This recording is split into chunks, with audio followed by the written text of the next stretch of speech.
الحمد لله رب العالمين والصلاة والسلام على رسوله الأمين وعلى آله وأصحابه أجمعين أما بعد.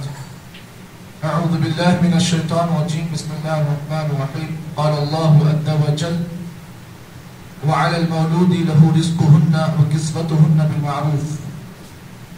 وقال ربي سبحانه وتعالى لينفق ذو سعة من سعته ومن قدر عليه رزقه فلينفق مما آتاه الله لا يكلف الله نفسا إلا ما آتاها.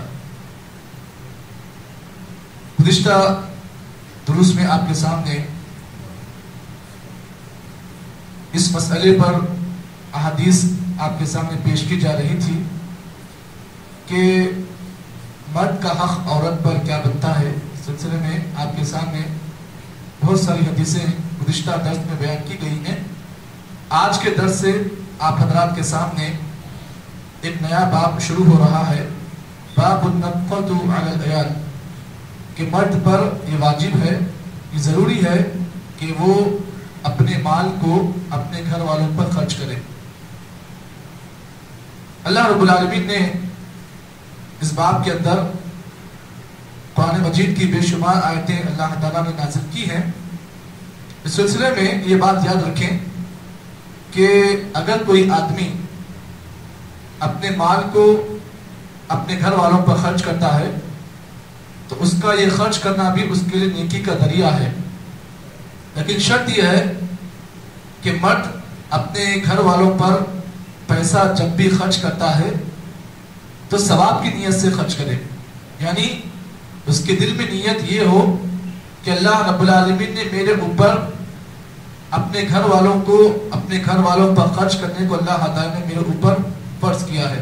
آدمی اچھی نیت کے ساتھ اگر اپنے گھر والوں پر اگر اپنا پیسہ اپنا روپیہ خرچ کرتا ہے تو اس پر بھی آدمی کو اجر ملتا ہے، ثواب ملتا ہے. اس سلسلے میں بہت ساری حدیثیں مؤلف نے اس باب میں بیان کی ہیں. پہلی حدیث جو آج کے درس میں آپ حضرات کے سامنے میں پیش کرنے جا رہا ہوں، راوی حدیث حضرت ابو ہریرہ رضی اللہ تعالی عنہ ہے. نبی اکرم صلی اللہ علیہ وسلم نے ارشاد فرمایا وعن ابی ہریرہ رضی اللہ تعالی عنہ قال قال رسول اللہ صلی اللہ علیہ وسلم دینار انفقته فی سبیل اللہ ودینار انفقته فی رقبۃ ودینار تصدقت به علی مسکین ودینار انفقته علی اہلک اعظمها اجرا الذي انفقته علی اہلک رواہ مسلم. امام مسلم رحمہ اللہ نے صحیح مسلم کے اندر اس حدیث کو حضرت ابو ہریرہ رضی اللہ تعالیٰ عنہ سے روایت کیا. نبی اکرم صلی اللہ علیہ وسلم نے فرمایا، اس حدیث میں اللہ کے نبی صلی اللہ علیہ وسلم نے خرچ کرنے کے ڈپارٹمنٹس آپ نے بیان کیے ہیں. آدمی اپنے مال کو کہاں پر خرچ کرے. اور یہ بات یاد رکھیں، قیامت کے دن اللہ تعالیٰ کے پاس آدمی سے یہ بھی سوال ہوگا. کیا سوال ہوگا؟ 5 سوالات کی جائیں گے نا، اس میں سے ایک سوال یہ بھی ہوگا. اللہ تعالیٰ سوال کریں گے وعن مالہ من این اکتسبہ وفیما انفقہ. سوال ہوگا کہ اے بندے تو نے مال کمایا، کیسے کمایا اور کہاں پر خرچ کیا. تو مال کمانے کے بارے میں بھی کہاں سے کمایا اس پر بھی سوال ہوگا، اور کس پر خرچ کیا، کیسے خرچ کیا اس پر بھی اللہ کے پاس سوال ہوگا.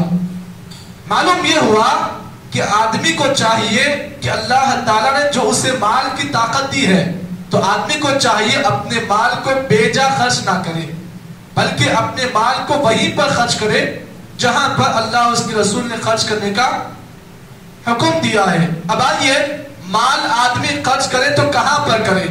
اس حدیث کے اندر اللہ کے نبی صلی اللہ علیہ وسلم نے مال خرچ کرنے کے آپ نے طریقے بیان کیے ہیں. نبی اکرم صلی اللہ علیہ وسلم نے فرمایا دینار انفقته فی سبیل اللہ. اگر کوئی آدمی، دینار کہتے ہیں اس زمانے میں اللہ کے نبی کے زمانے میں پیسوں کی 2 قسمیں ہوتی، ایک دینار اور درہم.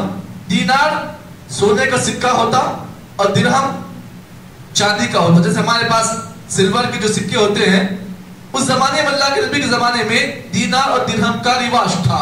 تو دینار کہتے ہیں سونے کے سکے کو اور درہم کہتے ہیں چاندی کے سکے کو.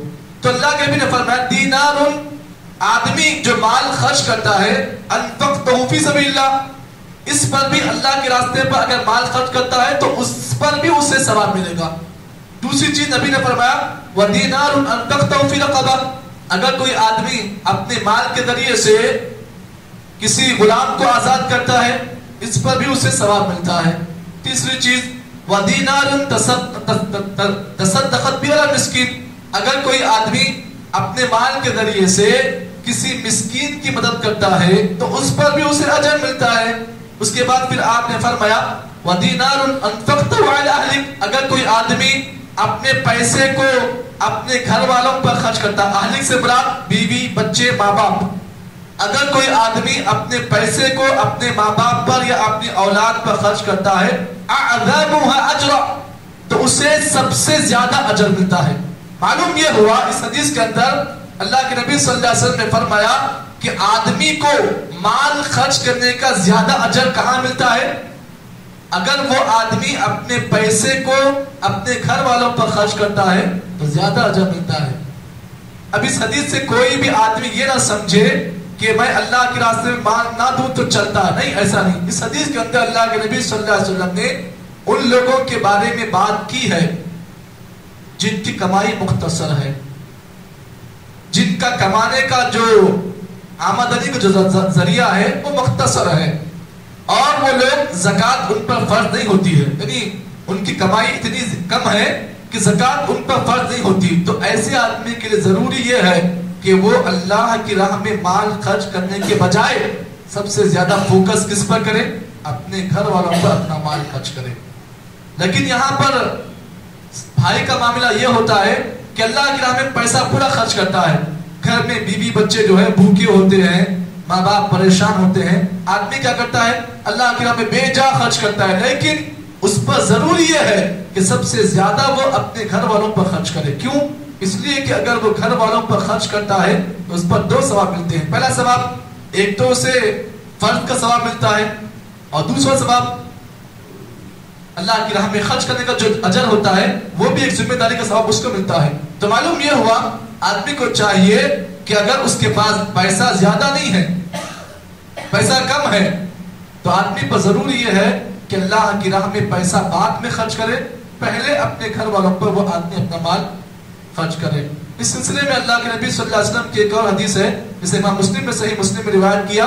نبی اکرم صلی اللہ علیہ وسلم نے فرمایا اگر کوئی آدمی اپنے پیسے کے ذریعے سے اپنے گھر والوں کی ضروریات پوری کرتا ہے، مثال کے طور پر ضروریات سے مراد بچوں کا خرچ، بچوں کا دودھ کا خرچ، بیوی کا خرچ، اور بچوں کے لیے آٹو وغیرہ کا خرچ، یہ جو بھی خرچے ہیں، اگر کوئی آدمی اس کو ثواب کی نیت سے، اچھی نیت سے اگر اس کے راستے پر بھی مال خرچ کرتا ہے تو اللہ کے نبی صلی اللہ علیہ وسلم نے فرمایا آدمی کو اس خرچ کرنے پر بھی برابر ثواب ملتا ہے۔ لیکن شرط یہ ہے کہ آدمی اچھی نیت کے ساتھ اللہ تعالیٰ پر اچھی امید رکھتے ہوئے اگر مال خرچ کرتا ہے تو اللہ کے نبی صلی اللہ علیہ وسلم نے اس پر بھی آدمی کو نیکی دینے کا اللہ کے نبی نے اس حدیث میں حکم دیا ہے۔ تو معلوم اس حدیث سے مجھے اور آپ کو یہ ہوا کہ اگر ہمارے پاس پیسہ اتنا نہیں ہے کہ اللہ کے نام مال خرچ کریں تو ضروری یہ ہے کہ ہم سب سے زیادہ اپنے گھر والوں کی ضرورتوں کو پورا کریں، یہ ہم پر فرض ہے۔ اللہ سے دعا ہے کہ اللہ تعالیٰ مجھے اور آپ کو جتنی باتیں اس حدیث کی روشنی میں بتائی گئی ہیں اللہ ان تمام باتوں کے مطابق عمل کرنے کی توفیق عطا فرمائے۔ سبحان اللہ بحمدہ، سبحان اللہ وبحمدہ، اشہد ان لا الہ الا انت، نستغفرک ونتوب الیک۔